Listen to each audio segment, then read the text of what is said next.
تم یہ کام چھوڑ دو کیونکہ میں تمہاری شادی کرنا چاہتی ہوں۔ یہ سن کر فاطمہ نے انکار کر دیا اور کہنے لگی، ہرگز نہیں، میں شادی نہیں کروں گی، بلکہ ابھی تو مجھے بہت سے گھر کی ذمہ داریوں سے ہاتھ بٹھانا ہے، اس لیے آپ میری شادی کے بارے میں سوچنا بھی مت۔ میں اپنے چھوٹے بہن بھائیوں کو پڑھانا چاہتی ہوں، میری زندگی تو برباد ہو گئی۔ میں ایک ایسی لڑکی ہوں جو پڑھ لکھ نہ سکی، لیکن میں اپنے چھوٹے بہن بھائیوں کو پڑھانا چاہتی ہوں۔ یہ سن کر فاطمہ کی ماں خاموش ہو گئی تھی، لیکن فاطمہ کے دل میں ایک عجیب سی بے چینی تھی۔ اس نے اپنی ماں سے حقیقت چھپائی تھی کہ وہ صرف اور صرف یوسف کی وجہ سے شادی سے انکار کر رہی ہے، کیونکہ وہ دل ہی دل میں اس سے محبت کرنے لگی تھی اور اس کے انتظار میں اس کی آنکھیں ہر وقت بے تاب رہتی تھیں۔ آخر وہ اس سے ملنے کیوں نہیں آتا؟ وہ کہاں چلا گیا ہے؟ اس کا دل مایوس رہتا اور اس کی خوبصورت آنکھوں میں ہر وقت اداسی کی چمک رہتی۔ وہ شدت سے یوسف کا انتظار کرتی، لیکن اتنے دنوں سے وہ اس کے سامنے نہیں آیا تھا۔ پھر آخر کار ایک رات اس سے رہا نہ گیا اور وہ پھر سے گودام کے پاس پہنچ گئی، جہاں پر اس وقت سناٹا چھایا ہوا تھا۔ آس پاس کوئی بھی نہیں تھا، کوئی راہگیر کیا پھر کوئی کام کرنے والا مزدور۔ پھر فاطمہ اپنے دل سے پوچھنے لگی کہ آدھی رات کو وہ یہاں کیا لینے آئی ہے، جبکہ اسے معلوم ہے کہ یوسف یہاں کام نہیں کرتا۔ لیکن اس کے دل نے ایک بات کہی تھی کہ اس کی خوشبو یہیں پر موجود ہے۔ ایسے لگتا ہے کہ وہ اس کے آس پاس ہے۔ کافی دیر تک وہ چمکتے ہوئے چاند کو دیکھتی رہی، لیکن یوسف اسے کہیں دکھائی نہیں دیا۔ پھر مایوس ہو کر وہ گھر کی طرف آ رہی تھی جب پیچھے سے کسی نے اسے آواز دی تھی۔ فاطمہ نے جیسے ہی پلٹ کر دیکھا تو اسے ایسے لگا جیسے اس کے دل کی مراد پوری ہو گئی ہو۔ یوسف اس کے سامنے کھڑا تھا، سفید رنگ کا لباس پہنے، اس کا چہرہ خوبصورتی سے چمک رہا تھا۔ فاطمہ اسے دیکھ کر خوش ہو گئی، اس کا دل دھک دھک کرنے لگا۔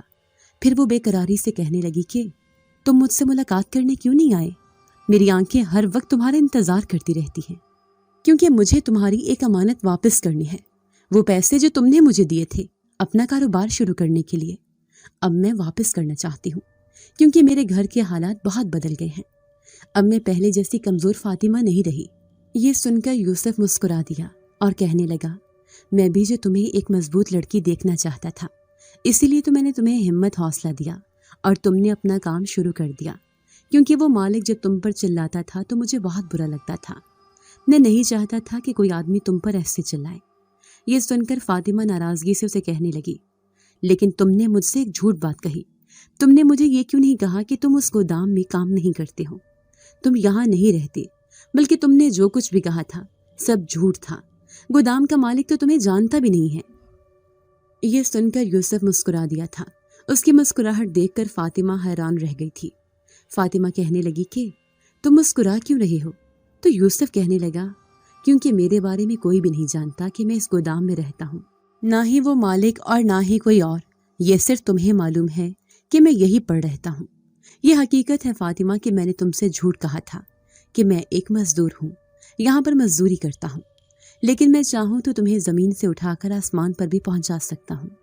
میرے پاس اتنی طاقت ہے، کیونکہ میں کوئی عام انسان نہیں بلکہ ایک جن زادہ ہوں، دوسری دنیا کی ایک طاقتور مخلوق جو ہر چیز کر سکتا ہے، حالانکہ اپنا روپ بھی بدل سکتا ہے، لیکن تم اس چیز کو نہیں سمجھو گی۔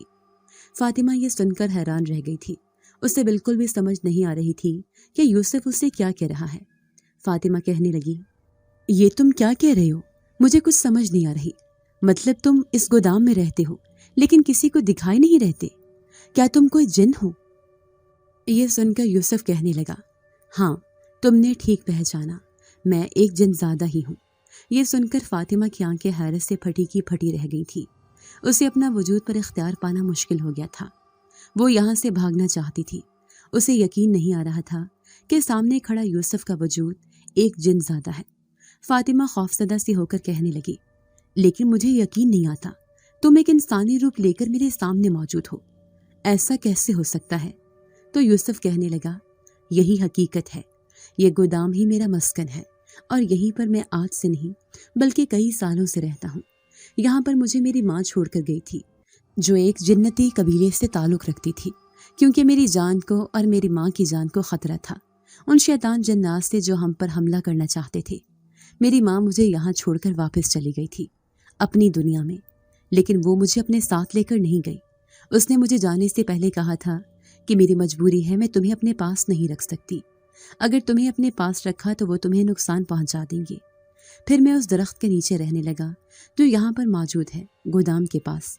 پھر جب یہ گودام تعمیر ہوا تو میں نے پہلی بار انسانوں کو دیکھا اور ان کے بارے میں حیرت سے سوچنے لگا، کیونکہ یہ میرے جیسے نظر نہیں آتے تھے۔ میرا پہلی بار انسانوں سے سامنا ہوا تھا، تب میں نے اس حقیقت کو جانا کہ میں ایک جن زادہ ہوں اور انسانوں کی دنیا میں رہتا ہوں۔ میں شروع سے یہ الگ تھلگ رہتا تھا، لیکن جب تم یہاں آنے لگی تو میں نے تمہارے چہرے کی معصومیت کو دیکھا۔ اب میں جوان اور طاقتور ہو گیا تھا، لیکن میں کسی بھی مخلوق کو کوئی نقصان نہیں پہنچاتا تھا۔ جب بھی مجھے کوئی انسان نظر آتا جو کمزور اور بے بس ہے، میں اس کی مدد کرنے کی کوشش کرتا تھا۔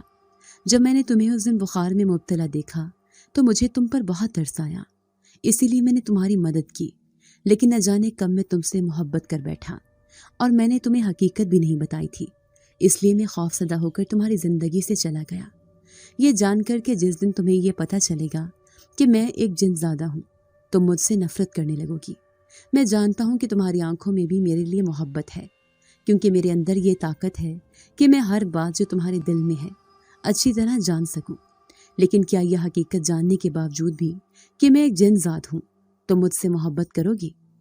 یوسف کی آنکھوں میں اس کے لیے سوال تھا، جبکہ فاطمہ کی آنکھوں میں آنسو تھے۔ حیرت کی بات یہ تھی کہ جو خوف اس کے دل میں جاگا تھا، ایک دم سے ہی وہ بہت دور جا کر بیٹھ گیا تھا۔ اسے یوسف سے ذرا بھی ڈر نہیں لگ رہا تھا۔ پھر وہ آنکھوں میں آنسو لیے اسے دیکھتے ہوئے کہنے لگی، بھلے ہی تم دوسری دنیا سے آئے ہوئے ہو، لیکن میرے دل میں تمہاری محبت کی شمع جل رہی ہے جو کبھی نہیں بجھے گی۔ کیا تم مجھ سے کبھی کبھی ملاقات کرنے کے لیے آ سکتے ہو؟ اس کی آنکھوں میں امید کے دیے تھے۔ یہ سن کر یوسف حیران رہ گیا، پھر کہنے لگا، کیوں نہیں؟